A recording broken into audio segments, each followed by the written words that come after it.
I want to invite somebody to tell me their own solution, how this would have been solved. We sacrificed so that there could be peace in this country. And that's the reason why we are here today. I do not regret what we did. Ladies and gentlemen, I know most of you are wondering, where did I get this idea that Raila Odinga needs Rigiji? First of all, let me start by asking a simple question. Is there anything big that has happened between Raila Odinga and Rigiji that makes them big enemies? According to me, I don't think if there's any. These people have not been together working politically.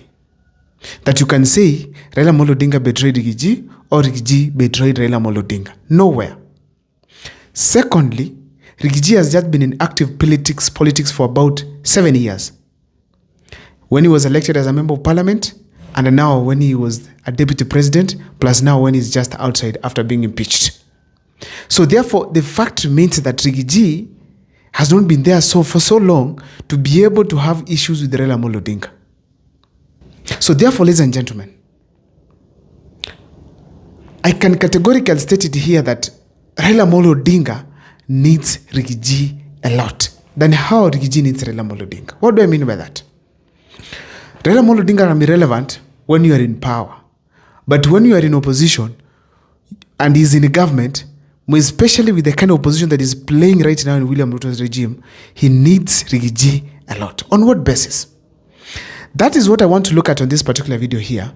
But before I take you through, if this is the first time you're watching my videos at Mokwa Times, please take a second or two to subscribe, like, and comment, because that is the best support you can always give this channel.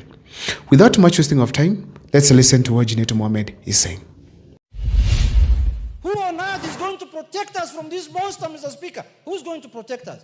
Because the government looks like it's unable to take an action against him. Mr. Speaker, if this government was formed by ODM, this man would have been in jail by now, I can assure you. NCIC has summoned that suspect, Mr. Speaker. They have told him to appear so that he can answer to the allegations of inciting people against each other. He has refused to appear. From Junet Mohammed's speech, you can all see that he has directed his attacks to Gachagua. And then now, you can now comfortably state maybe that Rigiji is a very serious enemy of Raila Odinga.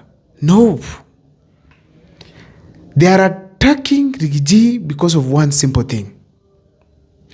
Mti ulio na matunda unapigwa mawe sana. What do I mean by that? First, ladies and gentlemen, we have agreed Gachagua hajakosea Raila mahali popote. And therefore, Raila Odinga does not have any personal differences that can make Junet Mohammed go and attack Rigiji. But there's one thing I want to tell is this. Raila Odinga depends on Rigiji on the basis that when Rigiji stages a very serious criticism towards the government, William Ruto appears to be weak. And as a result, he moves closer to Raila Odinga. Hence, he gives Raila Odinga some relevance. Raila Odinga gets some relevance because of Rigiji. In that, as Rigiji keeps on becoming the government chief critic, Raila Odinga wakes up a relevant man besides William Ruto. So therefore, it is very clear that Raila Odinga depends on Rigiji to be very strong politically, to criticize President William Ruto more, to ensure at least William Ruto feels weak and threatened so that he can still have more conversations with Raila Odinga. Then someone could be asking, then why is Junet Mohammed attacking Rigiji and telling him to keep quiet? How will Rigiji retaliate? He will speak and attack President William Ruto. And as a result, Rigiji will make William Ruto panic and go to Raila Odinga. So they are simply trying to provoke Gachagua to keep on being active in the opposition so that they can have Raila Odinga getting attention from President William Ruto for more things to happen to his side or even to his region. What will that benefit him by Rigiji being strong? First, it will improve his bargaining power. Bargaining power in the sense that if Gachagua has gone too much, William Ruto will go to Raila. How do we deal with this? And eventually, Raila Amolo Odinga will table his deal and things will go well to Raila Amolo Odinga's side. That is number one. Number two is to make William Ruto to seem to be very weak. You know, when William Ruto appears weak, he will need more help. When the mountain moves far from William Ruto, the fact remains that William Ruto has to move closer to Raila Amolo Odinga to get the Western, the Luo, and the Coastal region votes. So therefore, it makes Raila Amolo Odinga relevant by Riggy doing what? Criticizing President William Ruto and taking the mountain far from him. That makes Raila very relevant to William Ruto. Ladies and gentlemen, have you ever sat down and asked yourself, if today we all woke up and find a handshake between William Ruto and Gachagua, who suffers more? If today Raila Amolo Odinga finds that William Ruto has gotten into a handshake with Gachagua, I'm very sure Raila Amolo Odinga will get a heart attack. A heart attack. Why is that possible? First of all, the enmity between William Ruto and Gachagua, it is what feeds him. That's number one. Number two, as we speak today, Raila Amolo Odinga is not in good terms with Kenyans. The majority of the support that Raila Amolo Odinga had from other parts except Luo Nyanza, they have left him because of one simple thing, his association with President William Ruto.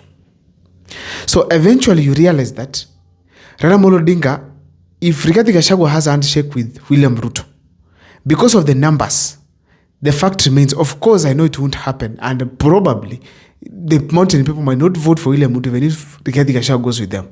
But if there's a handshake with William Ruto and Gachagua, Raila Amolo Odinga will not have any relevance because first, he does not have the numbers he used to have.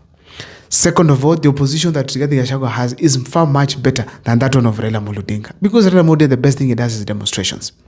So ladies and gentlemen, if there's one thing that will stress Raila Amolo Odinga today, it's the handshake between Rigathi Gachagua and William Ruto. And in fact, I'm going to do an extensive video on the ways William Ruto has gotten to finish Raila Amolo Odinga. But the fact remains, by William Ruto associating to Raila Amolo Odinga or Raila Amolo Odinga moving to government, that one itself has killed Raila Amolo Odinga's political steps that he has made from the entire 40 years he has been in politics. So therefore, as we speak today, in a nutshell, Raila Amolo Odinga needs Rigathi Gachagua for him to remain relevant, for him to bargain for more benefits, either development projects to Luo Nyanza or even as an individual to get more tenders and more benefits for his family. Because if it does not do so, if he does not get the relevance through Rigathi Gachagua's criticism, then Raila Amolo Odinga and his entire ODM people, they are going completely to sink and never to revive again.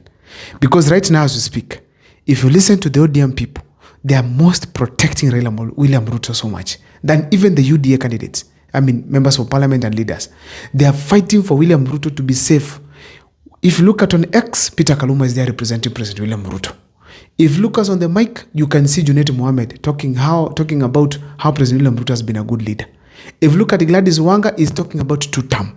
A very clear indication that these leaders, they are fighting for President William Ruto's survival so that they can also remain relevant and survive in politics.